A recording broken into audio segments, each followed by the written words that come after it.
Jenny, jenny, jenny.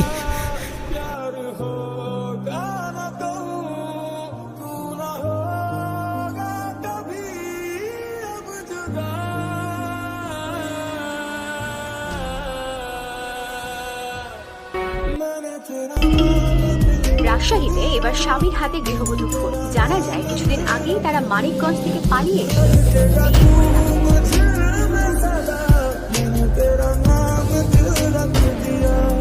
ওকে নিয়ে যান, ও আমার মেয়েটাকে মেরে ফেলেছে।